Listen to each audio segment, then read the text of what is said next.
Então, o estudo, vamos iniciar. Ficamos no capítulo 3 da confissão. E hoje vamos a considerar o ponto número 6 e o ponto número 7 da confissão. Diz assim: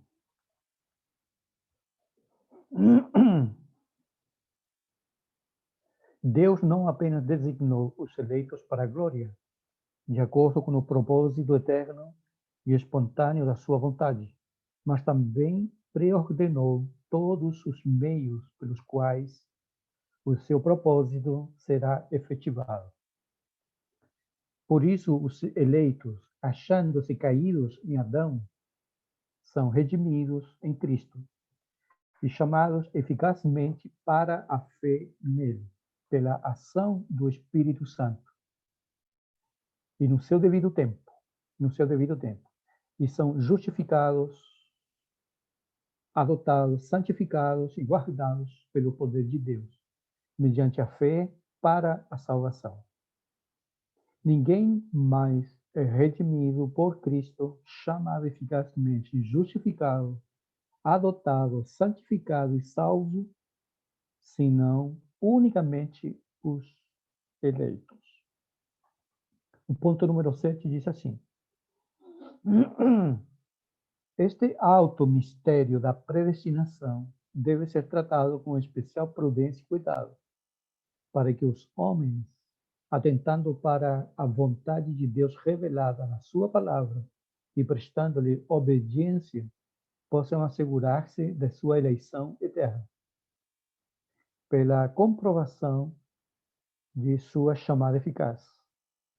Será desse modo que a doutrina da predestinação promoverá louvor, reverência e admiração a Deus, bem como humildade, diligência e consolação abundante para todos os que obedecem sinceramente ao Evangelho.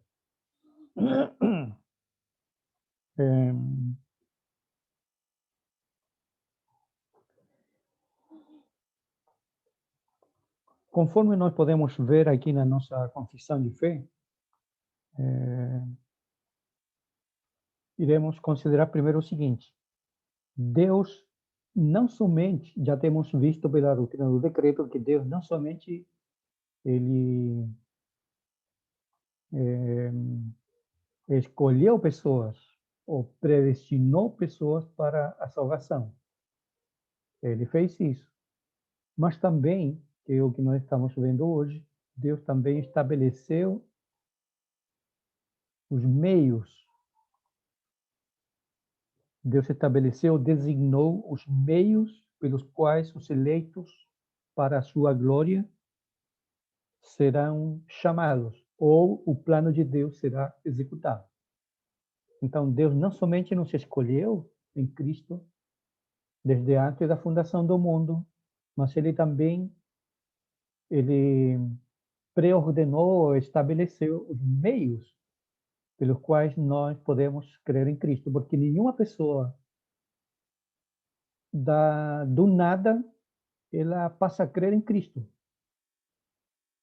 Do nada a pessoa começa a invocar o nome de Deus. Algumas coisas devem acontecer, por exemplo, a pessoa deve ter um conhecimento da palavra de Deus, ou a apresentação do Evangelho. Ninguém pode ser salvo se uma pessoa não escuta, não ouve a palavra de Deus.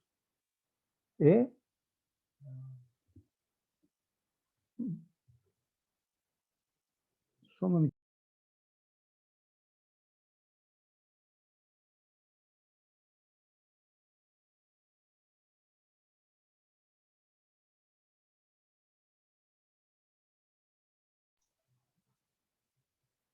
Então, é preciso que uma pessoa, para que seja salva, ela deve ouvir o Evangelho, a palavra de Deus. Aí melhorou, né? Sim, o Felipe me falou aqui, o assistente.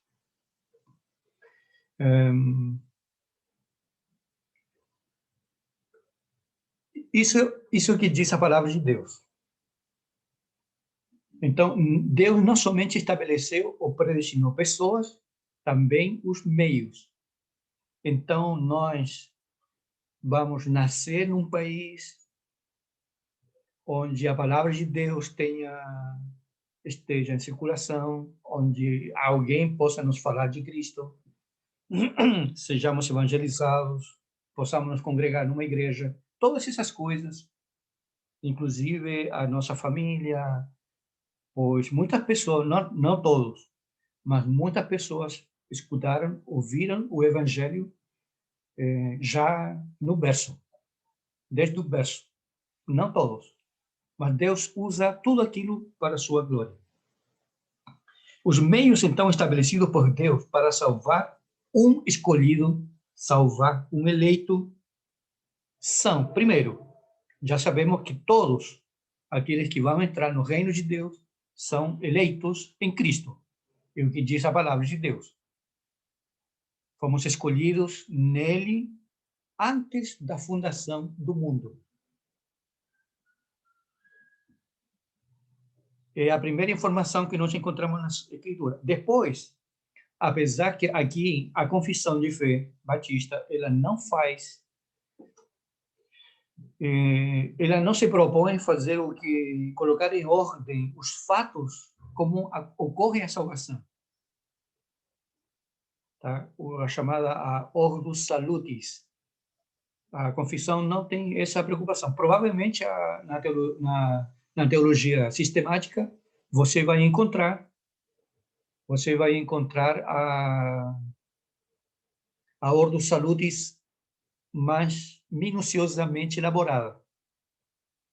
A Ordo Salutis responde àquela pergunta em que ordem ocorrem os fatos para que uma pessoa seja salva. Então, não tem uma lista única, tem várias listas. Mas a confissão diz que somos eleitos em Cristo, depois somos chamados eficazmente ao Evangelho. Isso pressupõe que esse chamado está acompanhado pela pregação do Evangelho.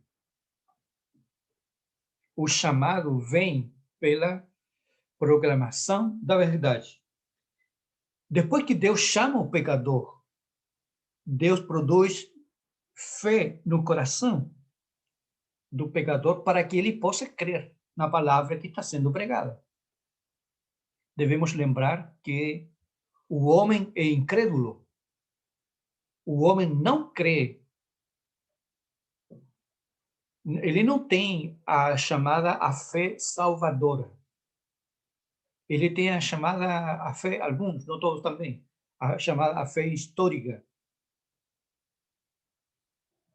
De tal forma que quando Deus chama, Deus produz fé naqueles que serão salvos.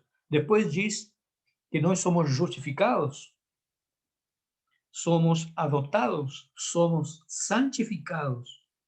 E aqueles que são convertidos, eles passam a perseverar na graça de Deus.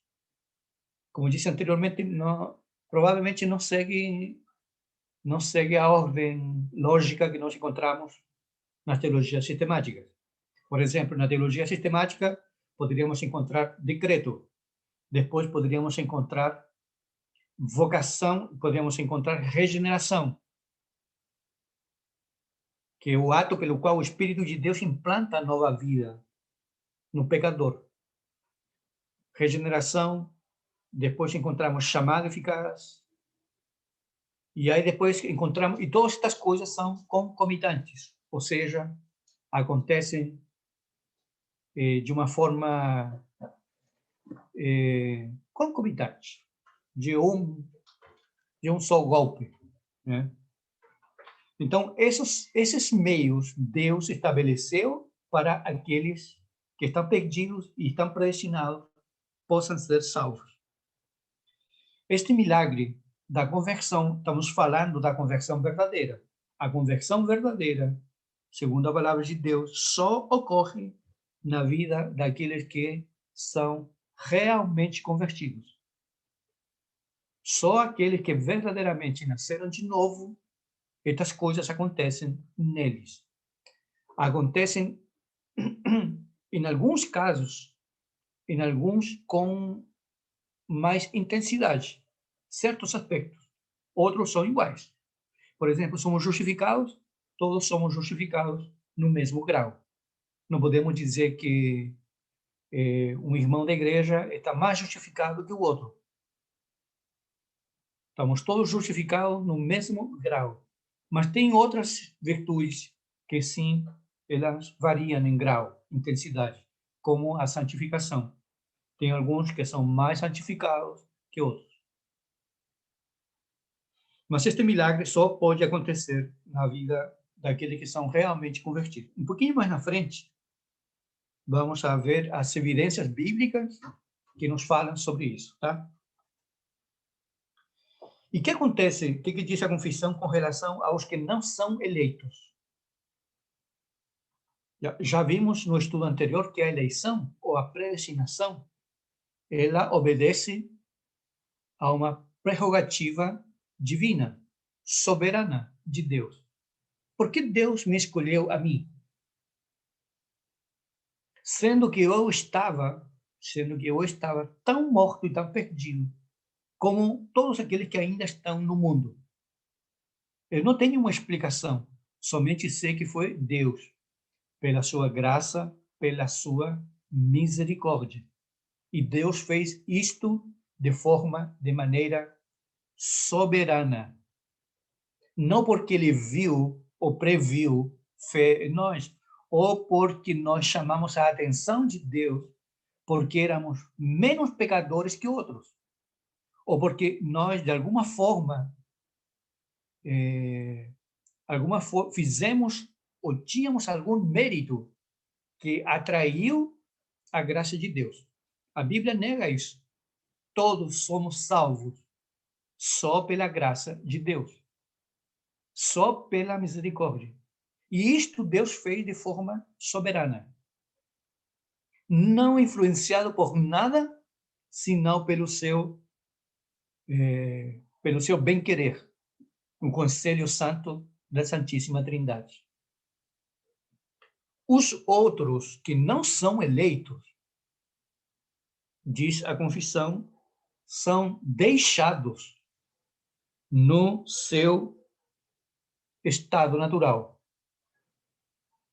E isso concorda com aquilo que eles querem. Porque ninguém pode dizer assim, uma pessoa que não seja eleita, você não vai vê-la chorando na sua casa, no seu lar, dizendo, eu quero ser salvo, mas Deus não me quer. Você não vai encontrar nunca. Aqueles que não têm sido chamados, eles também não querem. É mais, eles odeiam as coisas de Deus. Então, naqueles que não são eleitos, Deus os deixa. Essa é uma forma bem interessante que a confissão trata a questão que alguns chamam de dupla predestinação. A dupla predestinação é aquela que se atribui a Calvino, que diz que pessoas antes de nascerem, alguns já nasceram para o céu e outros já nasceram para o inferno. E não tem jeito. Nascido para a glória e nascido para a condenação. A confissão, ela não se expressa dessa forma. A confissão de fé, obviamente baseada nas Escrituras, diz: estávamos todos mortos em delitos e pecados, e dessa multidão de gente perdida, Deus escolheu um povo para si. E o resto foi deixado. E isto é visto e ensinado desde o Antigo Testamento até o Novo. Por exemplo, não todas as nações foram beneficiadas com a graça de Deus, somente houve uma, Israel. A graça de Deus, ela foi derramada sobre eles. No Novo Testamento, esse Israel espiritual do Antigo passa a ser chamado igreja, composta de judeus e gentios. Então, Deus manifestou em nós sua graça soberana, porque ele aqui assim quis. Por isso que o apóstolo Paulo, quando trata sobre essa questão, diz assim: não depende daquele que quer, não depende daquele que corre, sino de Deus que usa de misericórdia. A alguns ele chamou, a outros ele endureceu. Uns são chamados vasos de glória, outros são chamados vasos da ira.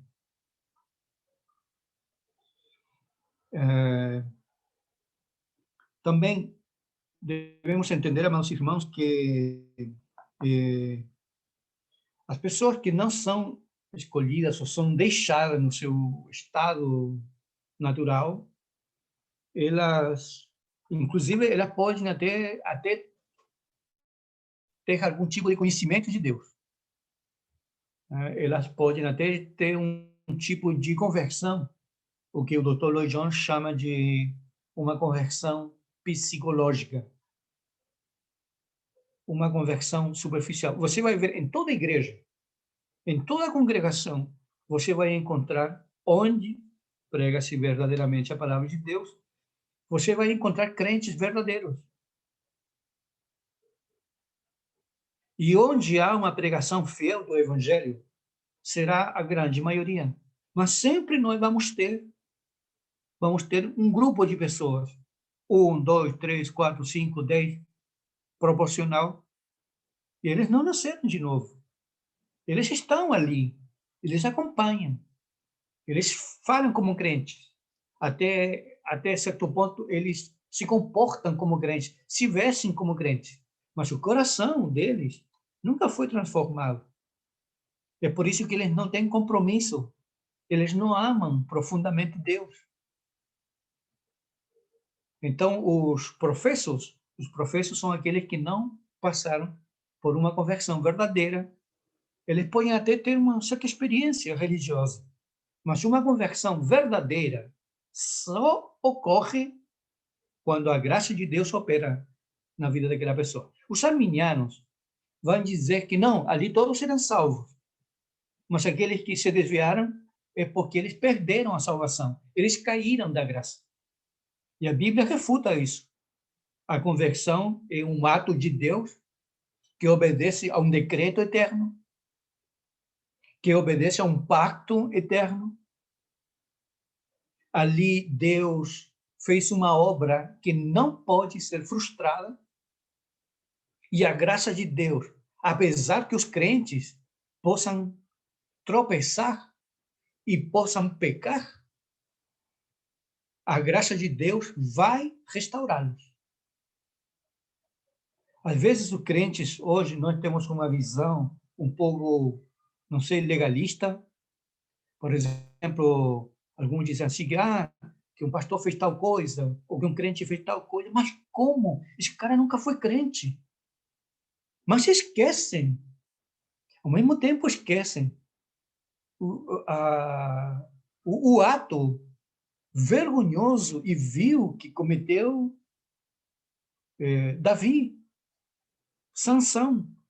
Aqui nós não estamos justificando o pecado, porque de fato alguns quando cometem pecados, em alguns realmente eles nunca foram crentes, mas tem crentes verdadeiros que às vezes eles tropeçam. Nós temos então o caso de Sansão, que ele foi crente. Nós temos seu nome na galeria dos heróis da fé. Não assim Saul. Nós temos Salomão, nós temos no Novo Testamento temos Pedro.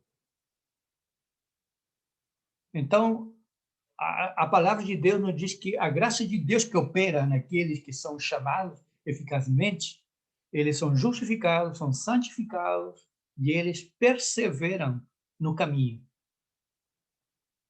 Mas não todos os que fazem parte da igreja visível são crentes verdadeiros. E a gente como pastor, nós como pastores, ou líderes, devemos ter claro isso para não estar sofrendo. Mas não há compromisso. eles não se comprometem, eles não buscam Deus. Se, rapaz, nunca nasceram de novo, eles vão como quando Maria vai com as outras. Eles vão pela influência, eles vão porque ela vai porque o marido vai. Ela vai porque na igreja tem convivência, na igreja tem programações especiais, divertido, tem gente boa. Alguns, inclusive, vão para fazer negócios. Não, eu estou nessa igreja, eu posso vender meus produtos, eu posso crescer, posso me expandir. Mas o coração deles não foi mudado. Mas naqueles que foram mudados, obedece à eleição. E como nós vemos aqui na confissão, e diz claramente o apóstolo Paulo, como saber que eu sou salvo? Como posso saber que eu sou salvo? Então o apóstolo Paulo diz que nós devemos verificar se realmente nós permanecemos na fé. Devemos estar investigando o nosso coração. Bom, eu sou crente mesmo. Eu amo Deus. Meu deleite, meu prazer é fazer a vontade de Deus. Tudo bem, eu amo a minha esposa, eu amo meus filhos, eu gosto das coisas que eu tenho, a casa, não sei, o carro, amo passear. Mas essas coisas tomam o lugar que corresponde a Deus? Ou Deus, de fato, para mim, é tudo? Deus, para mim, é a razão da minha existência. É muito bom ter família, é muito bom ter saúde, beleza e tudo, mas isso não é comparável com o que Deus significa para nós. Devemos ter sempre presente que em toda igreja nós teremos crentes professos. Vocês podem lembrar que dentro do colegial apostólico tinha um que não era crente, Judas. E não foi que Jesus, ele enganou-se em tê-lo chamado e tê-lo indicado como apóstolo. E o fator Judas nos ensina que sempre em um grupo vai ter gente que não é verdadeiramente convertida. Os crentes dão frutos, os crentes dão evidências. Uma criança, como você sabe que uma criança está viva? Bom, ela chora, ela tem necessidades fisiológicas, ela precisa de cuidado, de afetos, há evidência. Assim também um crente verdadeiro. Aos olhos humanos, um pouquinho mais para frente nós vamos ver as evidências bíblicas. Primeiro, aos olhos humanos, parece que a salvação é uma obra que foi realizada por mim.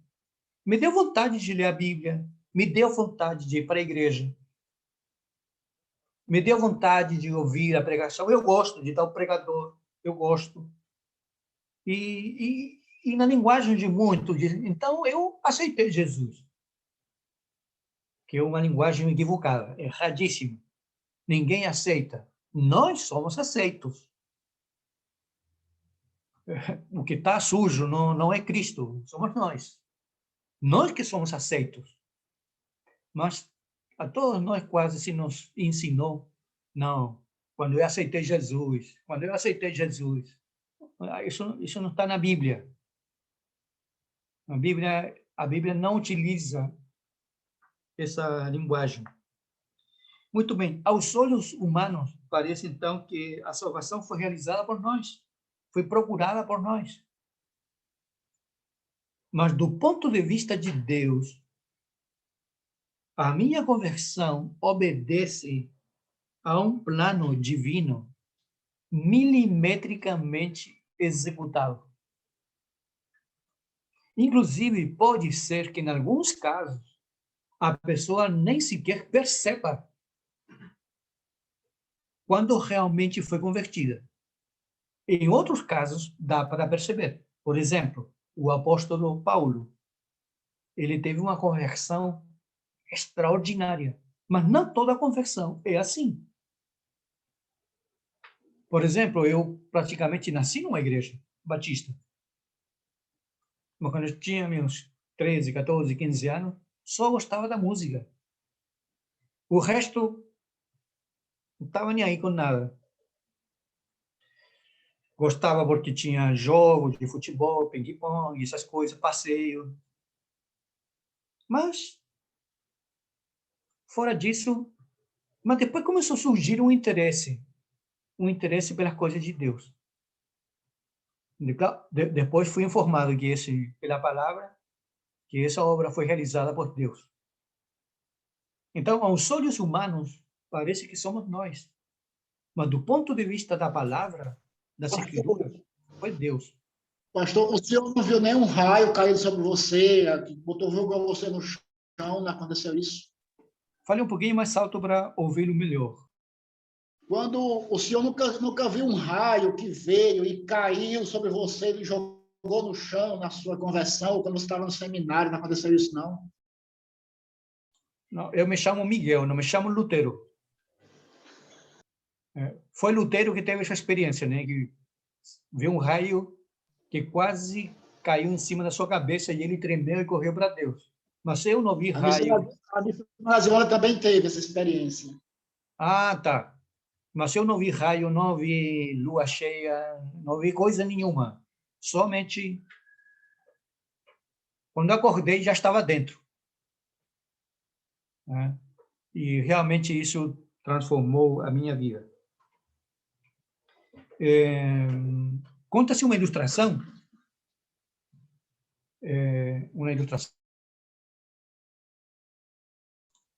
Conta-se uma ilustração de uma pessoa que estava perdida numa praça. Né? Uma pessoa estava perdida numa praça e ela não sabia para onde ir, não sabia o caminho. E, de repente, ela encontrou uma porta estreita ali, pertinho da praça, encontrou um caminho estreito. Mas esse caminho estreito tinha uma porta estreita. E na porta estreita tinha uma mensagem na parte de cima da porta, que dizia, vinde a mim. Então a pessoa viu aquele convite, vinde a mim. E a pessoa disse, eu vou entrar. E entrou. Quando entrou, ela, depois, no caminho estreito, ela virou-se e pela parte interna da porta estava escrita a frase, mas eu te escolhi. Do ponto de vista humano, eu fui, eu criei, eu quis. Mas depois você vai ser informado. Mas tudo isso ocorreu porque Deus foi o que estabeleceu aquilo. Deus foi o que quis que eu fosse convertido, que eu fosse chamado. Também tem outros elementos que Deus utiliza para a conversão de uma pessoa, né? E que converge para o chamado eficaz dos eleitos. Por exemplo, a oração de pessoas. O mais provável que quando você foi chamado, Deus estava respondendo na sua conversão, Deus estava atendendo a oração de alguém. Alguém estava orando por você. A começar pelo Filho de Deus, às vezes por uma mãe, ou um pai, ou um amigo da igreja. É porque Deus atende as orações. Quando nós colocamos no coração, por exemplo, orar por alguém, provavelmente isso vem de Deus. E Deus atende as orações. O mais provável é que muitos de nós fomos respostas à oração de alguém. Alguém estava orando por nós. Por isso que eu sempre digo, meus irmãos, pode ser que você tenha filhos que não sejam crentes, que estejam perdidos, e que eles foram criados no Evangelho, eles cresceram, não querem saber de nada. E você sabe que, ainda que eles tenham um certo conhecimento de Deus, eles não são crentes. Eles não são crentes. E o que podemos fazer? Nós podemos orar por eles. Nós podemos falar de Cristo para eles, mas também nós podemos orar por eles. Inclusive, tem alguns que às vezes dizem, chega, não quero ouvir mais. Mas as orações devem ser permanentemente feitas em benefício dos nossos filhos, em benefício dos nossos pais. Se seus pais não são crentes e eles não querem ouvir o evangelho através de você, você pode orar por eles. E a Bíblia diz que a oração do justo pode muito. Nós podemos orar pelos nossos filhos, pelos nossos pais. Você pode orar por um aluno, por um colega de trabalho. Deus utiliza a oração como um meio também. Por exemplo, se nós temos compromisso efetivo com o Evangelho, como disse Haile diz assim, nenhum crente verdadeiro, ele quer ir sozinho para o céu. O crente verdadeiro sempre quer ir acompanhado com mais pessoas. Então, o crente sempre está orando, Senhor, me dá oportunidade para falar de Ti. Senhor, me dê um momento para falar com meu colega, meu chefe, minha vizinha, meu amigo. Me dê uma oportunidade. A oração pode muito. E ainda que os nossos filhos sejam como o filho pródigo, a oração tem poder. Uma vez, lendo um artigo, um pastor americano estava ensinando na igreja sobre a doutrina da eleição. E veio uma mulher, depois do culto, falar com ele, dizendo que ficou muito desanimada, porque ela tinha 2 filhos que não são crentes. E que com esta doutrina da predestinação, ela ficou muito triste, porque eles estavam perdidos, achando ela que eles não eram predestinados. E o pastor sabiamente falou para ela, você tem 2 filhos que não são crentes, mas você nunca mencionou esses nomes na reunião de oração. Nunca. Você nunca disse que tinha 2 filhos que estavam perdidos. E agora que ouviu a doutrina da predestinação, você acordou para isso. E o pastor disse, pois vamos fazer o seguinte, vamos orar pelos seus filhos.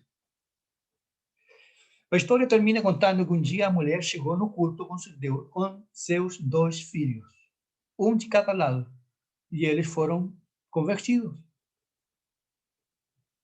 Então, eu faço um chamado que, com relação a esta questão, esta gloriosa doutrina da predestinação, se nós temos familiares que não são crentes, oremos por eles. Clamemos por eles, que Deus tenha misericórdia. Que nós queremos que eles sejam salvos. Que o nosso objetivo como pais, não é que os nossos filhos sejam profissionais. Eles possam ir para a faculdade e ter uma grande profissão e possam ganhar muito dinheiro, ter casas, famílias, filhos, possam viajar pelo mundo. Isso não interessa. É importante, mas não é tudo. Tudo é que eles sejam crentes. E devemos orar por isso.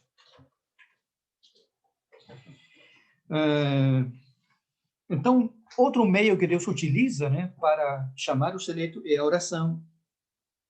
Deus utiliza a pregação da verdade. Escute bem, é a pregação da verdade. Não adianta que alguns familiares nossos, eles frequentem alguma igreja que se diga que é uma igreja verdadeira, mas onde não está sendo pregada a verdade. Spurgeon dizia assim, quando um homem ele senta-se num templo para ouvir a palavra de Deus e ele não escuta a palavra de Deus, ele escuta histórias, doutrinas de homens. É como que se naquele coração o pregador estivesse disparando balas de papel molhado. Quando mentiras estão sendo proclamadas desde o púlpito, essas mentiras não vão atingir o coração daquele pecador. Mas Spurgeon dizia, mas quando alguém vai ouvir a verdadeira palavra de Deus, é balas de fogo, é chumbo que o pecador vai receber. Então, é importante. Não dá o mesmo que nós possamos nos congregar em qualquer igreja. Não é a mesma coisa. Ah, eu estou tranquilo porque está indo em tal igreja, meu filho. Mas lá ele está ouvindo o evangelho. Ele está ouvindo o evangelho. Se ali não está sendo ouvido o evangelho, as chances que ele possa ser convertido são zero, são mínimas. Porque o Espírito de Deus não age com meia verdade. Tem que ser pregada a verdade. Olha, vou dizer uma coisa para vocês. Uma igreja hoje que prega a verdade, você não encontra em qualquer canto. Dê graças a Deus porque você se congrega numa igreja que prega a verdade. Porque, às vezes, nas grandes multidões, há uma mensagem doce, atrativa, mas o evangelho puro não está sendo pregado. Deus usa a pregação. O apóstolo Paulo, ele diz assim, que Deus decidiu salvar o pecador pela loucura da pregação. Não é com música. Não é com música. E alguém que estiver pensando que pela música alguém vai ser atraído, está completamente enganado. Deus não salva pela música. Deus não salva pelo charme do pastor, pela lábia do pastor, porque ele fala bonito. Deus salva pela loucura da pregação. A pregação é o método de Deus. Deus também usa o evangelismo. O evangelismo é utilizado como meio de Deus para salvar pecadores. Provavelmente alguns de vocês foram evangelizados por alguém. No trabalho, por exemplo, Jesus evangelizou a mulher samaritana. Jesus evangelizou Nicodemos. Jesus, ele tratava pessoalmente com as pessoas. Falava. Então, este é o meio que Deus também utiliza para chamar os eleitos. E devemos dar graças a Deus, porque Deus um dia colocou alguém que não teve medo nem vergonha e nos falou e nos convidou. Porque algumas pessoas podem ser que, porque são tímidas, pode ser que não falem do evangelho. Mas eles, às vezes, podem dizer, olha, eu tenho um convite para ti. Eu tenho um convite para você. Gostaria de te convidar a um culto. Vamos ter um culto hoje e gostaria que você me acompanhasse. Um dia ela vai. E pode ser que ali o evangelho possa transformar aquela pessoa. Se tem alguma pessoa que está doente, poxa, eu não sou médico nem enfermeiro, mas eu posso indicar onde vai encontrar um médico que vai tratar dela. A prática do evangelismo é muito importante. Lamentavelmente, a igreja hoje parece que tem vergonha do evangelho. Você vê hoje os crentes indo para a rua, como igreja, evangelizar. Você vê? Os crentes hoje querem saber de praia, até dia de domingo, passeio, aniversário.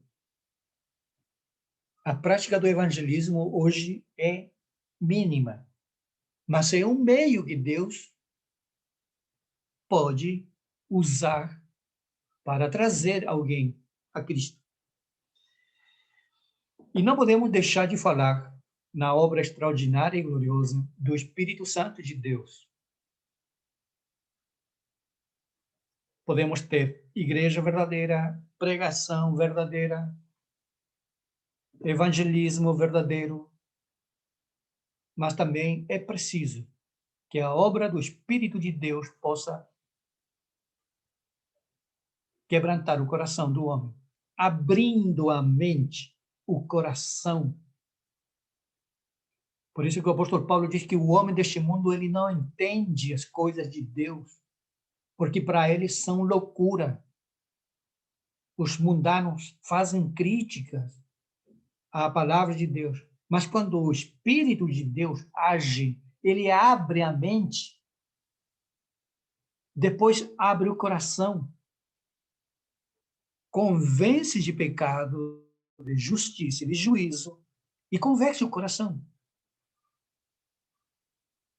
Os pentecostais, eles estão errados quando eles dizem que nós não temos o Espírito Santo, que nós somos reformados. Os reformados são um grupo de crentes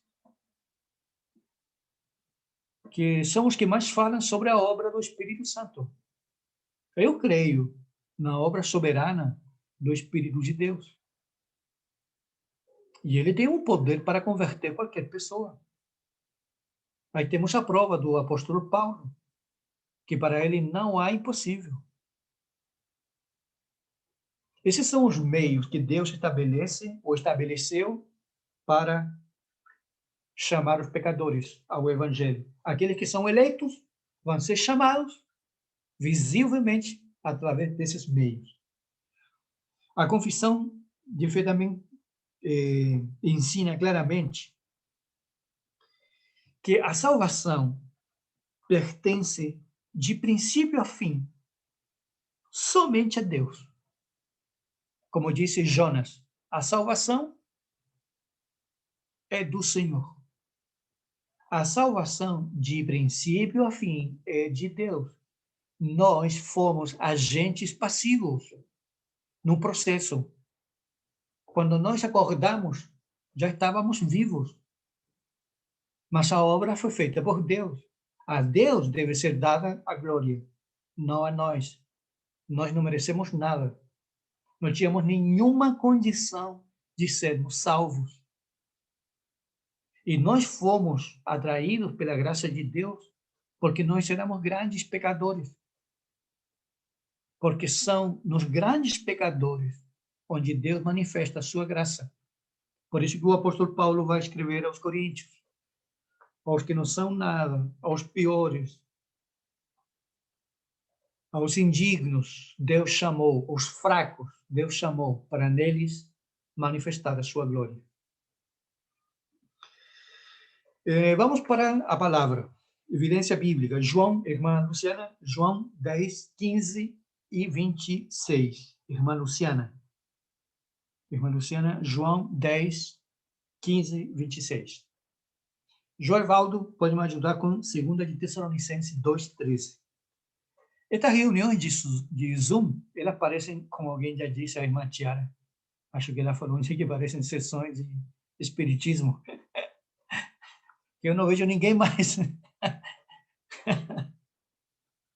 Joevaldo, 2 Tessalonicenses 2:13. A irmã Micheline, Romanos 8, 28 a 30. Ah, muito bem, irmã Tiara, estamos aí. Irmã Tiara, você mesmo aí. João 17, 9. Rivelino, João 6, 64. João 6, 64. Vamos a pedir a Narcísio, Atos 13, 48. 13, 48. E Antônio, Antônio pode nos ajudar com João 15, 16.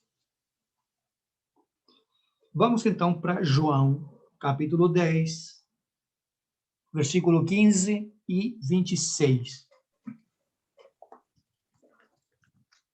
Assim como o Pai me conhece a mim, e eu conheço o Pai, e dou a minha vida pelas ovelhas. Mas vós não credes, porque não sois das minhas ovelhas. Muito bem. Um texto extraordinário. Só podem crer mesmo que são ovelhas do Senhor.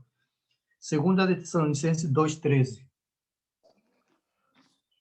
Mas nós devemos sempre dar graças a Deus por vós, irmãos amados do Senhor, porque Deus vos escolheu desde o princípio para a salvação, mediante a santificação do Espírito e a fé na verdade. Muito bem.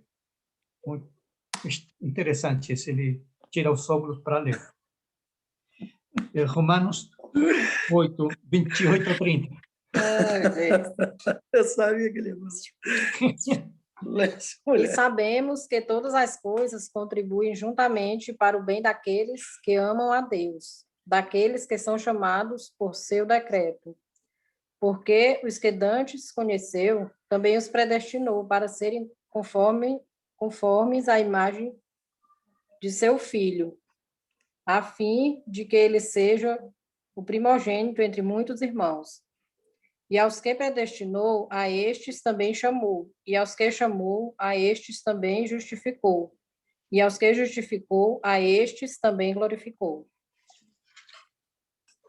Muito bem. Aí temos uma contundente evidência bíblica. João 17, 9. É por eles que eu rogo, não rogo pelo mundo, mas por aqueles que me deste, porque são teus. Jesus rogando pela sua igreja, pelo seu povo. Às vezes você pode encontrar alguém que diz, vamos orar pelo mundo. Jesus disse, eu não rogo pelo mundo. Eu rogo por aqueles que tu me deste. E devemos orar por aqueles que hão de crer nele. João 6, 64.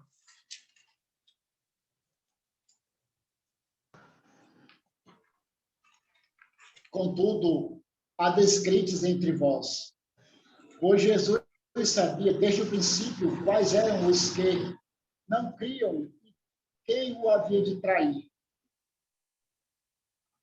Muito bem. Jesus sabia desde o princípio aqueles que haviam de crer. Atos 13, 48.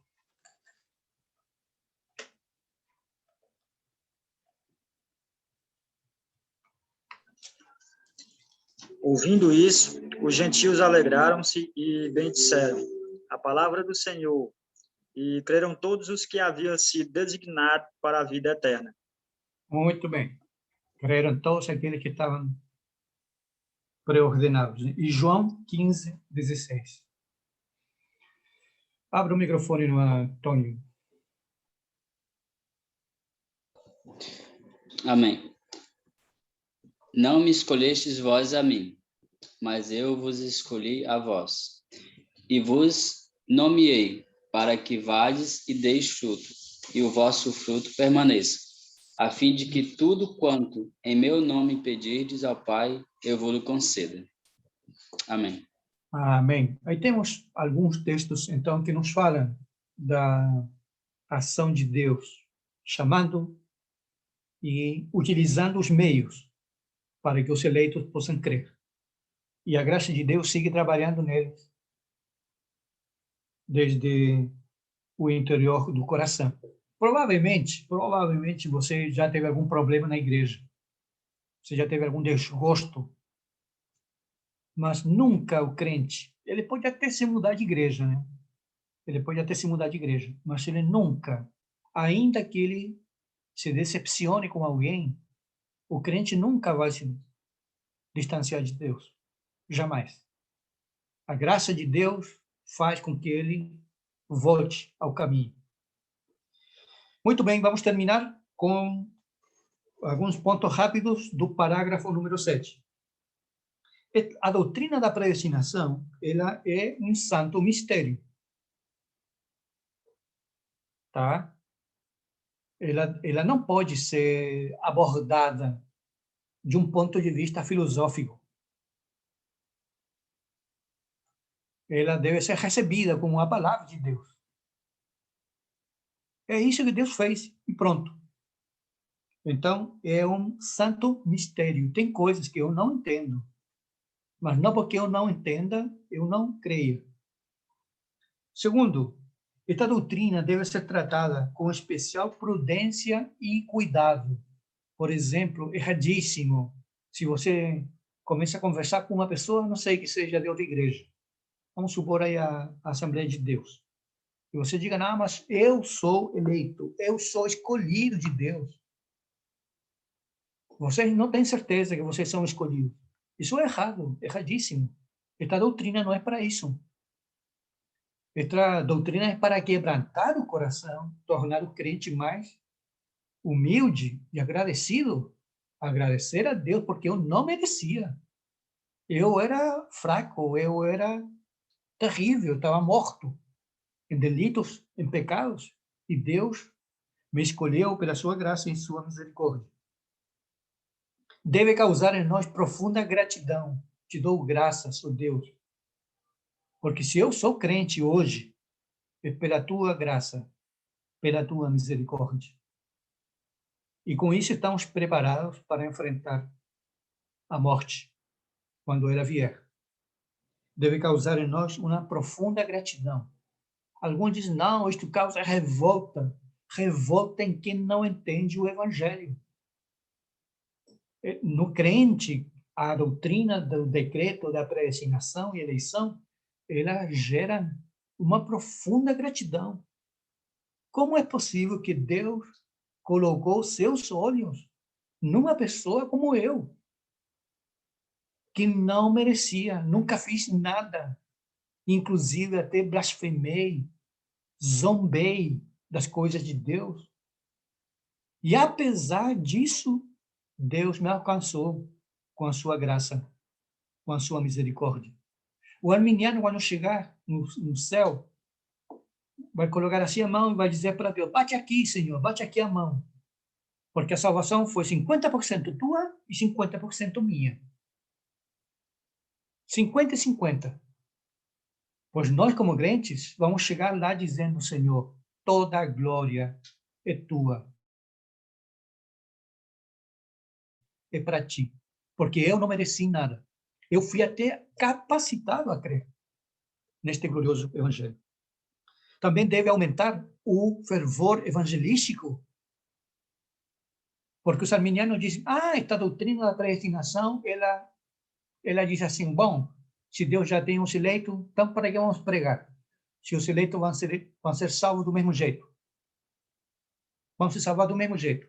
Não, isso é uma forma errada de entender isto. A doutrina da predestinação, ela deve encender em nós o fervor evangelístico. Por quê? Porque se você vai lá para esse bairro perigoso, aí em Tapajé, onde eu moro, Rivelino, naquele alto ali, e vamos evangelizar esse bairro pecador, nós vamos para lá na convicção, Deus tem povo ali, Deus tem seus eleitos. Vai ter alguém que vai crer no evangelho. Nós somos como os arminianos que dizem, será que vão querer? Será que não vão querer? Será que sim? Será que não? Nós vamos pregar o evangelho nos bairros da nossa cidade, sabendo que Deus tem povo ali. Ali tem peixe. Nós temos que lançar as redes. A predestinação, ela então deve aumentar o fervor evangelístico. É provável que você, às vezes, suba num ônibus ou numa repartição pública, numa fila, e na sua frente tem um escolhido, esperando que alguém fale. Me deu muita vergonha e tristeza quando ouvi um testemunho de uma irmã, uma vez em Sobral, dizendo que ela anelava, sonhava em poder se congregar numa igreja. Ele, às vezes, ouvia os cânticos, mas todos os crentes que saíam da igreja iam para suas casas e passavam pelo lado de fora da casa dela e ninguém falava de Cristo para ela. Até que um dia ela tomou a coragem de ir. Nós devemos aumentar o fervor, a devoção pelo evangelismo. Evangelizar a todos. Lançar a semente. Não vai produzir fruto em todos, mas alguém vai chegar. Também, a doutrina da eleição, ou do decreto, ela deve também aumentar os níveis de santidade. Não tem esse negócio, alguém que diz assim, eu sou salvo, uma vez salvo, sempre salvo, então, este fim de semana eu vou estar de férias como crente. Vou descansar um pouquinho do jugo, vou encher a cara, vou me embebedar completamente. Quero fazer isso. Total, depois eu me arrependo e pronto. A pessoa não entendeu o evangelho. Porque quando a pessoa entende o evangelho, e só ela entende as trágicas consequências produzidas pelo pecado. Perigos que devemos evitar. E também nós devemos, baseado nesta doutrina gloriosa, sempre ter a certeza e buscar a certeza da nossa salvação. Devemos evitar os debates quentes, tá? Sobre a predestinação. Num debate sempre tem corações quentes, né? Nós temos temperamentos quentes com corações frios. Não adianta debater. Você às vezes pode conversar, se alguém se abre a ouvir, mas quando começa já a aumentar o nível da voz e começa a atacar pessoalmente, esta doutrina não é para isso. Também nós não devemos evangelizar ninguém com a doutrina da predestinação. Olha, quero te apresentar o evangelho. Vou te dizer uma coisa, se tu és escolhido de Deus, tu vai me ouvir. Mas se tu não és escolhido de Deus, tu vai para o inferno. Não pode fazer isso. Você tem que falar da necessidade que essa pessoa tem de Deus. Porque este é feijão com rapadura ou feijoada para gente que tem maturidade. Não é para crente fraco. E se você não crê nesta doutrina, eu lhe recomendo que você tire vai ter que tirar muitas páginas da sua Bíblia. Ou provavelmente vai ficar com umas 4 folhas da genealogia, não sei. Vai ficar com umas 4 folhas, porque a Bíblia está cheia desta verdade, desta revelação. Deus tem um plano de salvar um povo. E esse plano vai se cumprir para a glória de Deus. Muito bem. Terminamos. Um grande abraço a todos. Uma boa semana. E fique com Deus. E o amor do nosso Senhor seja conosco.